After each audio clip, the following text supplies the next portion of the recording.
गुरु films recording studio Patna Sahib.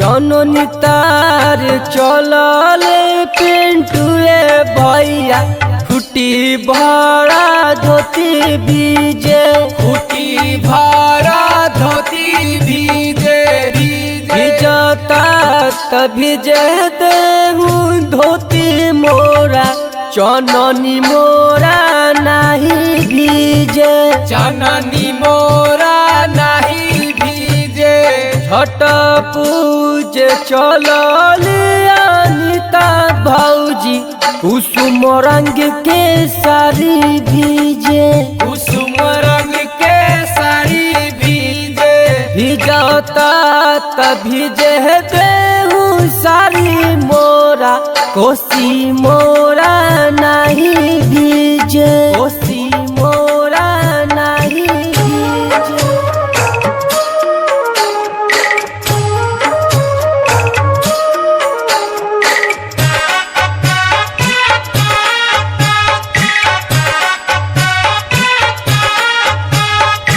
चननी तान चलले राधिए भैया फुटी बड़ा धोती बीजे फुटी भरा धोती भीजे भिजता तभी जहते हूँ धोती मोरा हलवा मोरा नहीं भीजे फलवा मोरा नहीं भीजे फलवा मोरा नहीं भीजे फलवा मोरा नहीं भीजे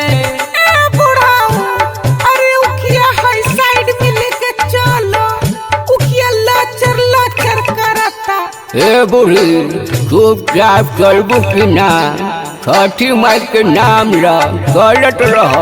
देखो होने सारा भाई लोग जाता पिंटू भैया रवि विकास होने देखो साहिल बबुआ भी जाता होने देखो साथ में गुरु फिल्म के सारा सदस्यगण जाता प्रोपराइटर रोहरीलाल यादव शंभू राकेश अखिलेश आकाश प्रेमी मनीलाल रंजीत राज अकेला होने देखा नीलू देविका जाता झटक मटक के।